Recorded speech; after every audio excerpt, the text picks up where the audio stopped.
Hello students, I am your SSC teacher Sonu Kasana and this is third chapter Ruling the Countryside book exercise. So let's start. The very first question is match the following. Match the following. Riot, Mahal, Nij, Rioti. Match करना है आपको village, peasant, cultivation of ryots land and cultivation on planters own land. Okay, so answer is riyots peasant है ना, किसान.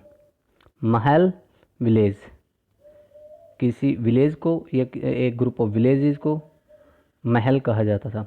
निज cultivation on planters on land. Ryoti cultivation on ryots land. Okay, clear. Move on. चलिए जी, fill in the blank. Fill in the blanks में आ जाइए. Grower of wood in Europe so blank as a crop which would provide competition to their earnings. B the demand for indigo increase in late 18th century Britain because of blank. C. The international demand for indigo was affected by the discovery of blank. The Champaran movement was against blank. Answers are, the very first answer is grower of wood in Europe saw indigo as a crop which would provide competition to their earnings. Answer is indigo. Second, the demand for indigo increased in the late 18th century Britain because of blank. ये काफ़ी बड़ा blank है तो इसका answer आ जाएगा the expansion of cotton production as a result of industrialisation which in turn created an enormous demand for cloth dyes. C. The international demand for indigo was affected by the discovery of synthetic dyes. D. The Champaran movement was against indigo planters. Indigo planters. चलिए जी, describe the permanent settlement. तो permanent settlement क्या था, इसको आपको describe करना है. In order to get a stable revenue income, है ना, एक निश्चित रिवेन्यू प्राप्त करने के लिए most of the East India Company's officials, East India Company के ज़्यादातर ऑफिशियल्स जो थे, अधिकारी जो थे, बिलीव्ड दैट, विश्वास करते थे, इन्वेस्टमेंट इन लैंड, ज़मीन पर इन्वेस्टमेंट करने का, had to be encourage and कि जो ज़मीन पर जो इन्वेस्टमेंट है वो इनक्रेज किया जाना चाहिए, बढ़ाया जाना चाहिए. And agriculture had to be improved, और जो कृषि है उसे सुधारा जाना चाहिए. This led to introduction of permanent settlement. इसी से परमानेंट सेटलमेंट का इंट्रोडक्शन आता है, यानी इसी से परमानेंट सेटलमेंट निकला इन 1793, 1793 में. By this term of the settlement the rajas and taluqdars were recognised as zamindar. ये जो सेटलमेंट ये व्यवस्था थी, इससे राजा और तालुकदारों को जमींदार कहा जाने लगा, उन्हें जमींदार के रूप में देखा जाने लगा. They were asked to collect rent from the peasants. उन्हें किसानों से रेंट लेने के लिए कहा गया. एंड पे रिवेन्यू टू द कंपनी, और कंपनी को रिवेन्यू पे करने के लिए कहा गया. अब आते हैं इसमें. The amount to be paid was fixed permanently. इसे परमानेंट सेटलमेंट इसलिए कहा गया क्योंकि जो अमाउंट था पेबल वो परमानेंटली फिक्स कर दिया गया, उसे फिक्स कर दिया गया कि अब ये आपको फ्यूचर में बढ़ेगा नहीं. It was felt that this would ensure a regular flow of revenue into the company's coffers and at the same time encourages the zamindar to invest it improving the land. अब यहाँ से उन्होंने सोचा कि दो चीज़ें हो जाएंगी, एक तो जो कंपनी का रिवेन्यू है वो रेगुलरली आता रहेगा, दूसरा जो जमींदार हैं वो ज़मीन में इन्वेस्टमेंट करेंगे ताकि अगर रिवेन्यू ज़्यादा मिलेगा, ज़्यादा अगर पैदावार बढ़ेगी तो रिवेन्यू ज़्यादा मिलेगा और जो ज़्यादा रिवेन्यू मिलेगा वो ज़मींदार को बचेगा। इसलिए वो इसे ज़मीन को इम्प्रूव करने के लिए ज़मींदारी व्यवस्था स्टार्ट की गई। द जमींदार फेल टू पे द रिवेन्यू, लेकिन जो जमींदार थे वो रिवेन्यू पे करने में अगर फेल हो जाते, विच दे यूजुअली डिड, जो अक्सर वो हो जाते थे, as the fixed revenue was very high, क्योंकि जो रिवेन्यू फिक्स किया गया था वो बहुत ज़्यादा था, दे लॉस्ट देयर जिम्मेदारी, उन्हें अपनी जिम्मेदारी खोनी पड़ती थी। चलिए जी क्वेश्चन नंबर 4 पे आ जाएंगे। हाउ आज the Mahalwari system different from permanent settlement. जो महलवाड़ी सिस्टम है वो परमानेंट सेटलमेंट से कैसे अलग है, कैसे डिफरेंट है, तो दोनों को हम पढ़ेंगे, महलवाड़ी सिस्टम और परमानेंट सेटलमेंट। आ जाइए जी। The Mahalwari system divided by Holt Mackenzie came into effect in 1822। Mahalwari जो सिस्टम था ये होल्ट मैकेंजी के द्वारा लाया गया, शुरू किया गया 1822 में in the north western provinces of Bengal presidency. Bengal presidency के जो उत्तर पश्चिमी प्रांत थे वहाँ।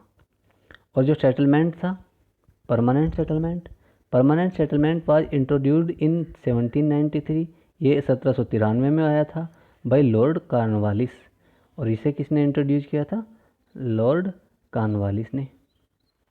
सेकंड पॉइंट पर जाते हैं। It was divide as an alternative to the permanent settlement, ये परमानेंट सेटलमेंट के रूप में प्रस्तुत किया गया।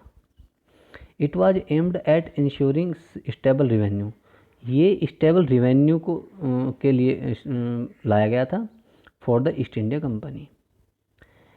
थर्ड पॉइंट पर जाते हैं। The village headman were in charge of collecting revenue, जो विलेज का हेडमैन था वही इंचार्ज होता था रिवेन्यू कलेक्ट करने के लिए। आता है the rajas and taluqdars were in charge of collecting revenue. अब यहाँ पर तो जो विलेज हेडमैन था वो कर रहा था, यहाँ पे राजा और तालुकदारों को रिवेन्यू कलेक्ट करने के लिए कहा गया, है ना। परमानेंट सेटलमेंट में राजा और तालुकदार करते थे, जबकि महलवाड़ी सिस्टम में गांव का जो मुखिया होता था उसे कहा गया। अब आता है नंबर 4 में वो बोल रहा है the revenue amount was not fixed, जो रिवेन्यू का अमाउंट था वो फिक्स नहीं था इसमें महलवाड़ी सिस्टम में। And was to be revised periodically, और उसे एक निश्चित समय के बाद रिवाइज किया जाना था, मतलब उस पर विचार किया जाता था। The estimated revenue of each plot with in A village, प्रत्येक प्लॉट का प्रत्येक गांव में जो भी एक एस्टिमेटेड रिवेन्यू होता था, मतलब जो भी उसका मापदंड होता था, a village was added up to the calculate the revenue that each village और महल हैड टू पे। तो उसे कैलकुलेट किया जाता था कि जो प्रत्येक गांव या महल को पे करना होता था, तो वो प्लॉट के हिसाब से होता था, वहाँ की ज़मीन के हिसाब से होता था, है ना। The revenue amount was fixed, इसमें रिवेन्यू का अमाउंट जो था फिक्स था। And was never to be increase in the future, और ये कभी भी भविष्य में बढ़ाया नहीं जाना था। तो ये महलवाड़ी सिस्टम और परमानेंट सेटलमेंट का आपका हो गया। चलिए जी अब आ जाते हैं नेक्स्ट क्वेश्चन पे, जो कि है question number 5। Give 2 problems which across with the new Munro system of fixing revenue. Munro system क्या है? मुनरो एक क्या बोलते हैं, गवर्नर थे, गवर्नर जनरल, है ना, लॉर्ड मुनरो। तो उन्होंने भी एक रिवेन्यू सिस्टम इंट्रोड्यूस किया था। अब हम उनके बारे में भी पढ़ लेते हैं, उसने क्या रिवेन्यू सिस्टम लाया। तो उसका रिवेन्यू सिस्टम कहता था 2 problems which arose with the new Munro system to fixing revenue were. तो जब रिवेन्यू सिस्टम को फिक्स किया मुनरो ने, तो उसमें दो समस्याएं आई, दो प्रॉब्लम्स आई। पहला, driven by the desire to increase the income from land, revenue officials fixed to high a revenue demand. अब क्योंकि desire to increase the income, अगर जैसे ही हमें मतलब जो कंपनी थी उसे अगर इनकम को बढ़ाने की इच्छा की वजह से जो रेवेन्यू ऑफिशियल्स थे, fixed to high revenue demand, उन्होंने जो रेवेन्यू डिमांड थी उसे बहुत ज़्यादा ऊंची हाई लेवल पर फिक्स किया। Peasant were unable to pay ryot, fled the countryside and villages become deserted in many regions. जो किसान थे वो रियात देने में अक्षम थे, मतलब नहीं दे पा रहे थे रियात, और बहुत सारे गांव बंजर हो गए, उजड़ गए इसी वजह से। Why were ryots reluctant to grow indigo, जो रियात थे यानी किसान थे, उन्हें ज़बरदस्ती इंडिगो पैदा करने के लिए, उगाने के लिए क्यों कहा जाता था? चलिए जी ये भी जान लेते हैं।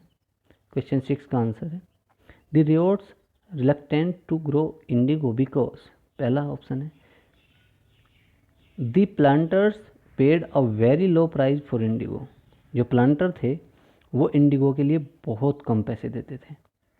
The ryots was not in a position to even recovers his cost, earning a profit was a far-fetched idea. This meant that the riot was always under debt. जो किसान इंडिगो उगाते थे वो बेचारे इस अवस्था में थे कि जो उनकी लागत आती थी वो उसे भी नहीं वापस प्राप्त कर पाते थे इंडिगो को बेच करके। एक मुनाफा कमाना तो बहुत दूर की बात हो गई। इसका मतलब है कि जो किसान थे, रेवत थे, वो हमेशा ही कर्ज में डूबे रहते थे। The planters insisted that the peasants cultivate Indigo on the most fertile parts of their land. जो प्लांटर्स थे वो इंसिस्ट करते थे, वो कहते थे, वो ज़बरदस्ती करते थे किसानों के साथ कि आप जहाँ भी ज़्यादा फर्टाइल ज़मीन है, उपजाऊ भूमि है, वहाँ आप इंडिगो यानी कि नील की खेती कीजिए। But the peasants preferred growing rice on the best soil, लेकिन जो किसान थे वो अच्छी ज़मीन पर चावल उगाना पसंद करते थे। As after an indigo harvest के बाद चावल उगाना पसंद करते थे।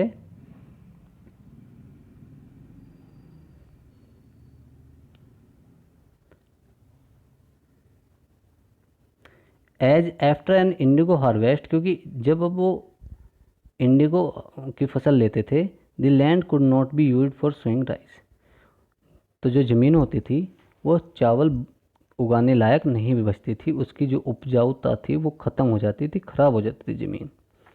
क्वेश्चन नंबर 7 पर आ जाइए। इसे हम थोड़ा शॉर्ट करेंगे, देखते हैं कहाँ तक कर सकते हैं। What were the circumstances which led to the eventual collapse of indigo production in Bengal. चलिए जी आंसर देख लेते हैं। The ryots began to refuse to grow indigo. They were supported by the village headmen and some zamindars.